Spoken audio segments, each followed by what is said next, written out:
Hello, dear viewers. Time again for the news here on Rwanda Television. With me, Sarah Hori. We'll start with the headlines. A three-day retreat for the senior leadership of the Rwanda Correctional Service has been concluded at Gako. The leaders of the so-called cockroach movement in India have vowed to continue organizing protests until their demands are met.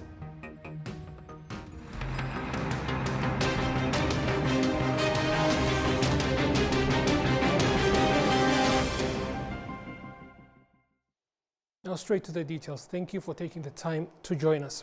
Caregivers in hospitals say that the support they receive from Solid Africa has helped them remain resilient while caring for those who are suffering.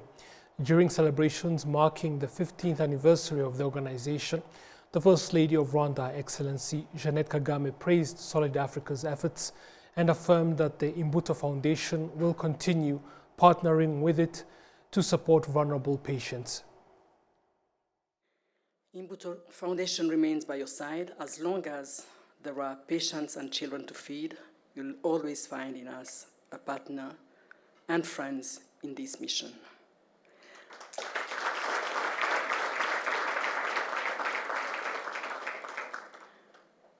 May Solid Africa keep growing with the same energy, the same faith, and the same tenderness that carried you here. We are grateful for your contribution to Rwanda's story, and we believe the best is yet to come. Solid Africa currently operates in 6 hospitals: Sehashika, Chibagabaga, Muhima, Nyarugenge, Masaka, and Remera Rukoma.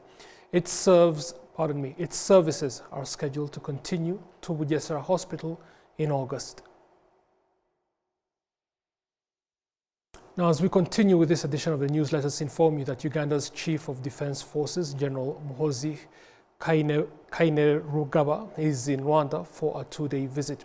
He was received at the Kigali International Airport by RDF Chief of Defense Staff, General Mubarak Muganga.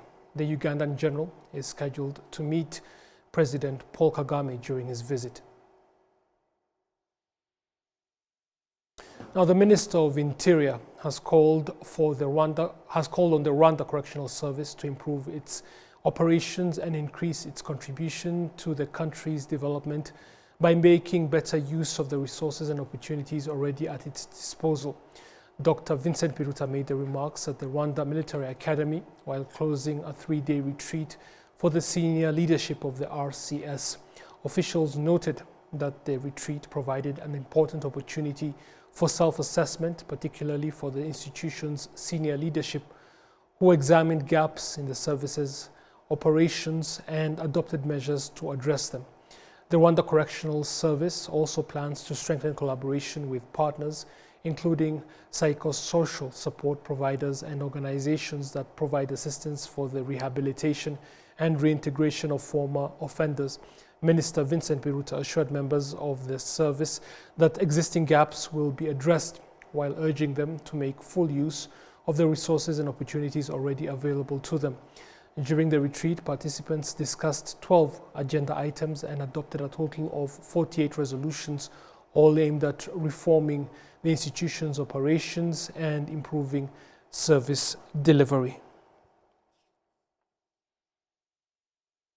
Now, students at the African Leadership University have noted that Umuganda Community Work, Rwanda's monthly community service initiative, reflects the unity of Rwandans and their culture of finding homegrown solutions. They made the remarks after participating in the National Community Work on Saturday. Enora Gladys with more. Residents of Rwanda sector in Gasabo district have so far raised more than 50 million Rwandan francs out of over 80 million Rwandan francs needed to construct the Kawiya Cell Administrative Office. After witnessing the community's efforts, students from African Leadership University said Umuganda plays a significant role in Rwanda's development. For me, personally, I would say Umuganda is about community building. As much as a lot of work gets done, sometimes we just need to shift our focus from the work being done to the people, how Umuganda is bringing people from different aspects of life. So for me, it's about community building and community gathering. I remember a saying in Nigeria it always says it takes a community. It takes a community to build a village, or it takes a community to train a child, which is practically what I am seeing today. And I'm super excited to be part of it today. When I came here, I realized that Rwanda has a strong culture of doing things together.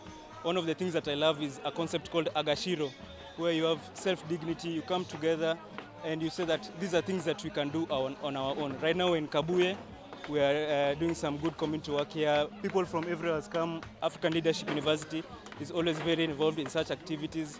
We have people from the community, leaders from the government, and we're really enjoying meeting here to help the community, essentially, and work together.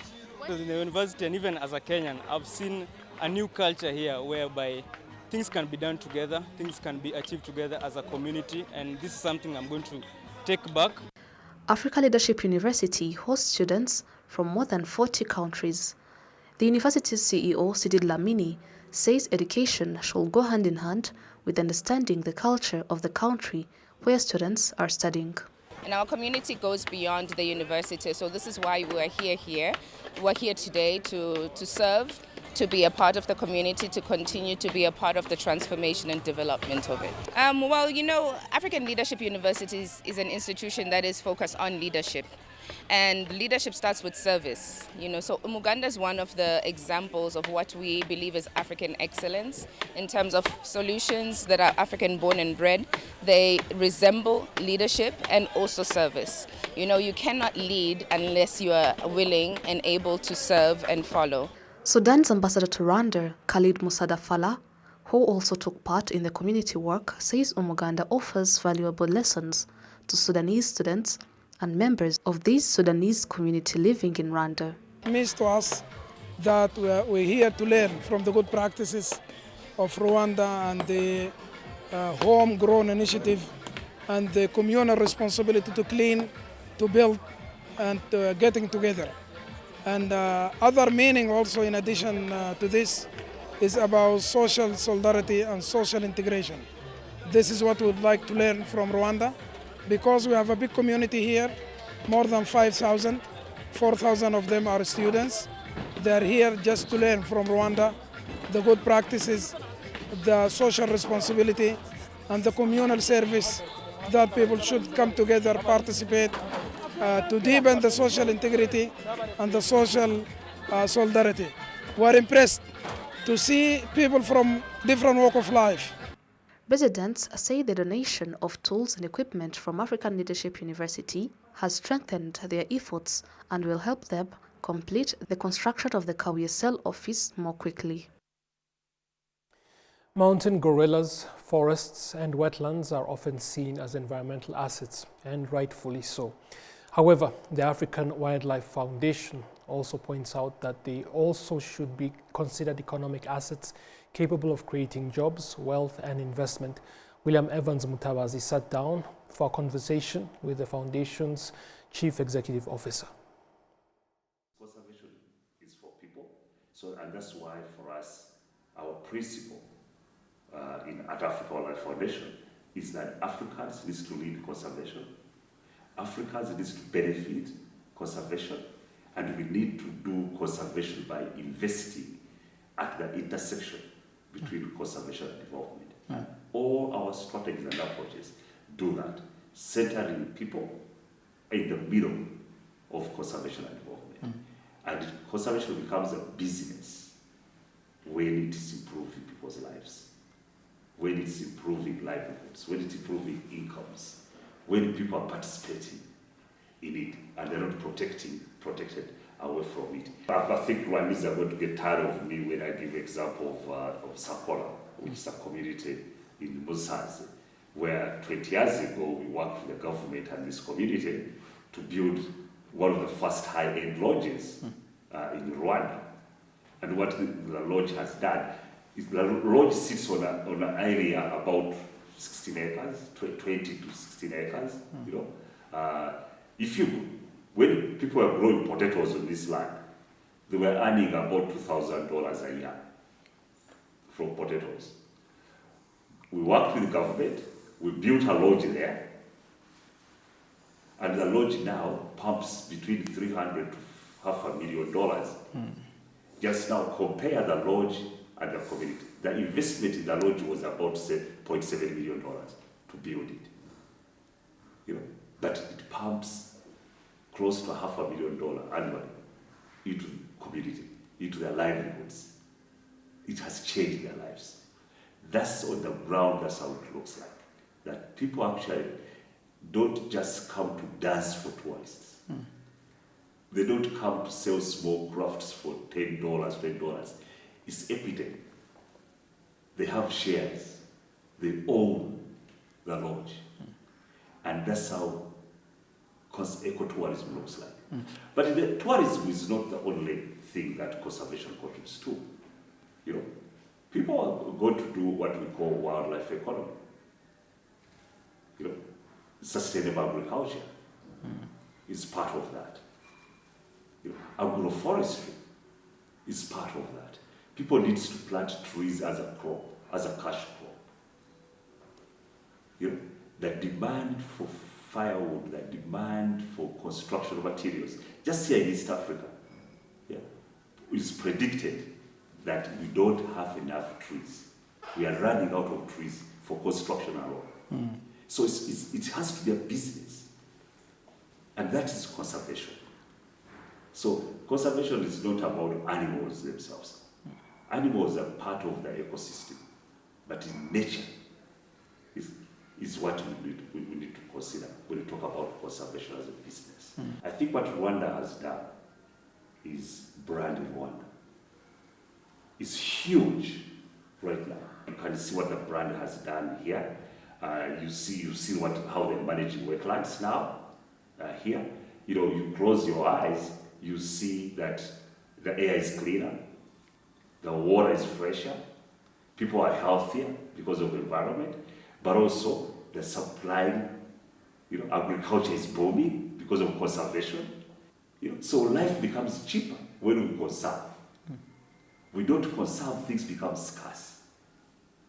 You need air conditioning, so your electricity bills go higher because you need to conserve. You're drinking mineral water because you can't find fresh water. You're eating processed meat, your health is bad. So conservation is something that we cannot run away from. But also it's a foundation of our economic development. And that is our wealth. How we tap it, how we bottle it, it's the next Coca-Cola. You know, seeing a mountain gorilla for $1,500 for 1 hour. Is there any other product in the world you know that you don't consume, you don't touch it, you don't take it at home? You know, you are charged to look at it and leave it, and you are timed for only 1 hour. Why don't we do that to giraffes? They are the tallest mammals in the world, and they're only found here. I think sometimes we expect too much from government. You know, brand Rwanda is so huge, Visit Rwanda is so huge, and the government has done that. Now, what individual citizens is to do is to tap into that. You know, Arsenal has promoted Visit Rwanda. Everybody knows Rwanda. Now, what an entrepreneur has done about production of anything about Rwanda as a name, you would love his work about, as a product. Is it a dried mango? Is it a dried pineapple that now you can export to Dubai?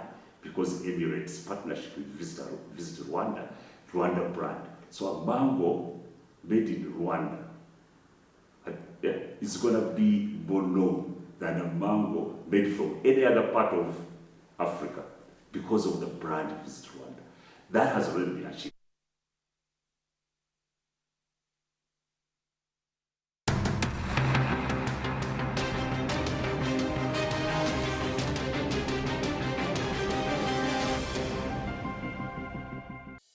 I hope you're having a great weekend. Stay with Rwanda Television as the programs continue. Until you see me again, goodbye.